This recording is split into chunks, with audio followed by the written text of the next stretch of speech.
Friends, welcome to R N classes. तो आज मैं लेकर आया हूँ आपके लिए एमएससी एंट्रेंस का सेकंड पार्ट। तो सेकंड पार्ट में अपन 26 से क्वेश्चन नंबर 26 से अपन आगे डिस्कस करेंगे वन बाय वन। तो काफ़ी इम्पोर्टेंट क्वेश्चन है एमएससी एंट्रेंस एग्ज़ाम के लिए। ठीक है फ्रेंड्स, तो चैनल को लाइक करें, शेयर करें, सब्सक्राइब करें और बेल आइकन को दबाएं ताकि सबसे पहले नोटिफिकेशन आपको मिले। तो बढ़ते अपने क्वेश्चन 26 की ओर। Gradual decrease of the body temperature is known as. तो गाइज इस पर मैंने पूरा एक अलग वीडियो बनाया है, तो उसको आप पहले ज़रूर देखें और वन बाय वन अपन इसको डिस्कस करते हैं। तो ग्रेजुअल बॉडी टेम्परेचर डिक्रीज होता है आफ्टर डेथ होने के बाद में। तो उस कंडीशन को क्या बोलते हैं? ये एग्ज़ाम में पूछे हुए क्वेश्चन है, पटना एम्स में पूछा हुआ क्वेश्चन है। इसमें से काफ़ी 2-3 क्वेश्चन बने हैं जो पटना एम्स का हाल ही में एग्ज़ाम हुआ था उसमें। तो इसका राइट आंसर क्या होगा? लीवर मोर्टिस, एल्गर मोर्टिस या राइगर मोर्टिस। तो ग्रेजुअल अगर डिक्रीज बॉडी टेम्परेचर होता है तो उसको क्या बोलेंगे? Algor mortis. Option B is the right option. और लीवर मोर्टिस का मीन्स होता है blood settle down in lower extremities. Lower extremities के अंदर अगर ब्लड सेटल डाउन होता है तो उस कंडीशन क्या बोलते हैं? Livor mortis. और राइगर मोर्टिस का मीन्स होता है stiffness of body muscles after death. सबसे पहले जॉ मसल्स स्टिफ होती है। नेक्स्ट क्वेश्चन है अपना 27। Atropine sulphate act as. Atropine sulphate act कैसे करता है, किसके अकॉर्डिंग एक्ट करता है? Anti hypertensive, anti convulsant, miotics या मीडियाटिक्स ड्रग्स। तो जनरली अपन एट्रोपिन का यूज़ करते हैं कि पल्स रेट को इंक्रीज़ करता है, पल्स रेट को बढ़ाने का काम करता है। बट यहाँ पे इसका क्या राइट आंसर होगा? तो इस यहाँ पे राइट आंसर होगा जो एट्रोपिन का काम होगा वो क्या होगा? मीडियाटिक्स। मीडियाटिक्स का काम एट्रोपिन एज ड्रग काम करता है। तो option D is the right answer. Next 28 question है। During hemolysis which of the following drugs is used to prevent blood clotting? Blood clotting को प्रिवेंट करता है hemolysis के टाइम में। तो hemolysis में कौन प्रिवेंट करेगा? प्रोटामिन, हेपेरिन, वारफेरिन या एस्प्रिन। तो इसमें राइट आंसर होगा option B is the right answer. जो हिपेरिन होता है वो hemolysis होने से मतलब ब्लड क्लॉटिंग hemolysis होने से प्रिवेंट करता है। हिपेरिन एक नेचुरल एंटीकोगुलेंट होता है। नेक्स्ट जो क्वेश्चन होगा, which of the following is not excreted in a breast milk. ऐसा कौन सा कंपोनेंट है जो ब्रेस्ट मिल्क के अंदर नहीं होता है, ह्यूमन ब्रेस्ट मिल्क के अंदर नहीं होता है? तो जिंक, फॉस्फोरस, आयरन या कैल्शियम। तो जैसा कि आप सबको पता ही है, आयरन जो होता है वो जो मदर के मिल्क के अंदर प्रेजेंट नहीं होता है। तो option C is the right answer. Next है which of the prostaglandin help in cervical ripening. Cervical जो रिपनिंग होती है, जो सर्वाइकल को मतलब रखता है, फिक्स रखता है, तो वो कौन सा प्रोस्टाग्लैंडिन हेल्प करता है? PGE1, PGE2, PGF2, PGI2। तो PGE2 जो होता है, option B is the right answer, वो सर्वाइकल रिपनिंग के लिए हेल्प करता है। नेक्स्ट क्वेश्चन है guys, the condition in which the bleeding is so irregular and excessive the menses can not be identified known as. तो guys यहाँ पे एक दो कंडीशन दे रखी है। एक तो दे रखा है ब्लीडिंग इज इरेगुलर। अगर इरेगुलर ब्लीडिंग है, इरेगुलर प्लस एक्सेसिव अमाउंट में अगर ब्लीडिंग है तो उस कंडीशन को क्या बोलते हैं? मेनोरेजिया, मेट्रोजिया, पॉलीमेनोरिया या मेनोमेट्रोजिया। तो इसका राइट आंसर होगा option D is the right answer, क्योंकि यहाँ पे दो कंडीशन होती हैं। मेनोरेजिया का मीन्स होता है एक्सेसिव अमाउंट और मेट्रोजिया का मीन्स होता है इरेगुलर अमाउंट। तो इरेगुलर प्लस एक्सेसिव ये दोनों मिला के क्या बोल देगा? मेनोमेट्रोरेजिया। नेक्स्ट क्वेश्चन है तो गाइस साथ ही साथ चैनल को लाइक और शेयर सब्सक्राइब करें और कमेंट करके मुझे बताएं वीडियो आपको कैसा लग रहा है। ठीक है फ्रेंड्स, तो Robert sign is found in, Robert sign किस में देखने को मिलता है? Placenta previa, abruptive placenta, IUFD या आइडेंटिफाई मोड। तो इसका राइट आंसर होगा IUFD, intra uterine fetal distress इसको बोला जाता है। नेक्स्ट है internal rotation of the fetal head occur during labour. Internal rotation कब होता है? जब उस कंडीशन को क्या बोलेंगे? इंटरनल रोटेशन होता है तो कौन सी कंडीशन में होता है? इनलेट, कैविटी, आउटलेट या मिड पेल्विस। तो बेसिकली इसका राइट आंसर होगा आउटलेट। आउटलेट के अंदर इंटरनल रोटेशन देखने को मिलता है।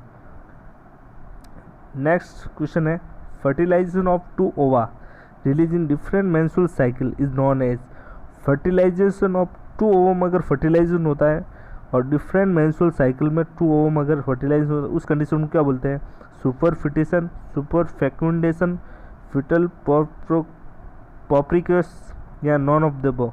तो इसका right answer option A is the right answer, superfetation is the right answer. Superfetation is the right answer. Next question है during face presentation attitude of the fetal head. Fetal head का attitude अगर face presentation में कैसा होगा? Partial extension, deep flex, complete extension या flexion. तो जैसे कि आपको पता ही है अगर फेस प्रेजेंटेशन होगा तो बेबी का फेस कहाँ होगा? नीचे की तरफ, फुल फ्लैश फेस यहाँ पे होगा और बॉडी की बेबी की जो पोजीशन होगी, जो ट्रंक की होगी वो इस तरह होगी। तो यह तो होगा बेबी का फेस। तो बेबी का फेस क्या होगा? ये पूरी कंडीशन क्या हो रही है? एक्सटेंड हो रहा है, ये फुल्ली एक्सटेंड हो रही कंडीशन है। तो फुल्ली एक्सटेंड कंडीशन को क्या बोलेंगे? Complete extension. Complete action fully extend हो रही है तो complete extension is the right answer, option C is the right answer. Next होता है what is the full form of HELLP syndrome. यहाँ पे हेल्प की स्पेलिंग ये रहेगी हेल्प सिंड्रोम। हेल्प सिंड्रोम इसमें कौन सा राइट आंसर? तो इसका मैं डायरेक्ट आपको राइट आंसर बताऊंगा। हेल्प का मीन्स होता है हीमोलाइसिस और ई का मीन्स EL का मीन्स होता है एलिवेटेड लिवर एंजाइम और LP का मीन्स होता है लो प्लेटलेट्स काउंट। तो option D is the right answer. Next question है guys what is the antidote of magnesium. ये एवरग्रीन गोल्डन क्वेश्चन है, ये हर एग्जाम में इसके क्वेश्चन आया हुआ है। आप कौन सा भी पेपर उठा के देख लेना, ये हर एग्ज़ाम में ये एक बोनस नंबर होता है हर स्टूडेंट के लिए जो इसको याद रखता है। तो मैग्नीशियम सल्फेट के लिए कौन सा एंटीडोट होगा? प्रोटामिन सल्फेट, कैल्शियम ग्लूकोनेट या कैल्शियम कार्बोनेट या सोडियम बाइकार्बोनेट। तो इसका right answer option B is the right answer, calcium gluconate. सबको पता ही है। नेक्स्ट क्वेश्चन है suspected pregnancy is confirm by the presence of HCG in urine serum after how many days of missed period. तो आपको पता ही है इसमें HCG कब शो होता है? तो एटलीस्ट 1 वीक तक HCG शो हो जाता है। तो इसका राइट आंसर होगा यहाँ पे option A is the right answer, at least 8 days पे।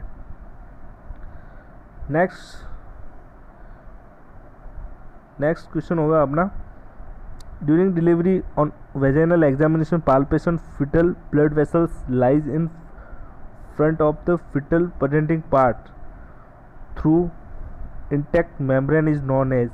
इंटैक्ट मेम्ब्रेन को क्या बोलते हैं? कोड प्रोलैप्स या कोड प्रेजेंटेशन, प्लासेंटा प्रीविया या वासा प्रीविया। तो उस कंडीशन में राइट आंसर होगा vasa previa is the right answer.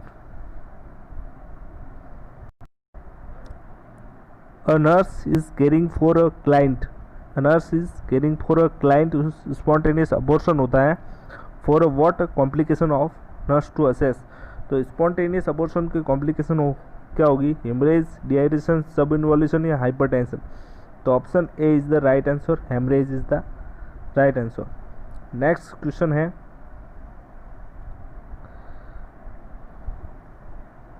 Next question होगा guys the condition in which leading edges of uterine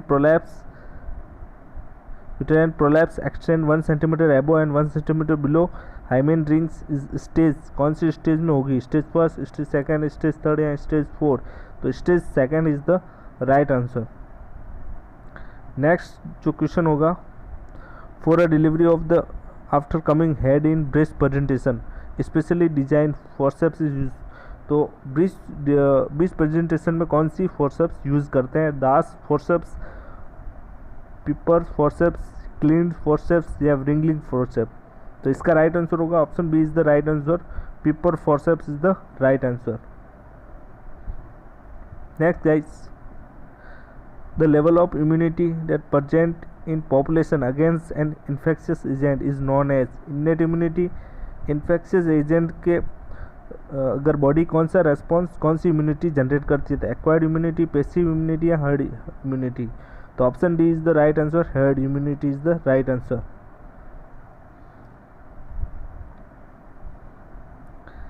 next guys, काफ़ी इंपॉर्टेंट क्वेश्चन है, the rashes of chicken pox first appear. Chicken pox में first rashes कहाँ से appear होते हैं? Legs, arm, chest या trunks. तो इसका राइट आंसर होगा trunk, trunk is the right answer, क्योंकि ट्रंक से सबसे पहले अपीयर होते हैं रेसेस। नेक्स्ट है the full form of AEFI। तो AEFI की फुल फॉर्म क्या होती है? तो इसका राइट आंसर होगा adverse event following immunisation. Adverse event following immunization is the right answer, option B is the right answer। next guy, commonest cause of infant mortality rate। infant mortality rate in India, common cause क्या होता है? ये भी important question है। Respiratory infection, congenital, dehydration या prematurity. तो prematurity जो होता है वो इन्फेंट का मोस्ट कॉमन कॉज होता है, और चिल्ड्रन का पूछा जाए तो diarrhoea is the most common in children के अंदर। Next, polio is the primary infection of. Polio कहाँ का इन्फेक्शन कॉज करता है? यूरिनरी, रेस्पिरेटरी, गैस्ट्रोइंटेस्टाइनल या CNS। तो option C is the right answer, gastro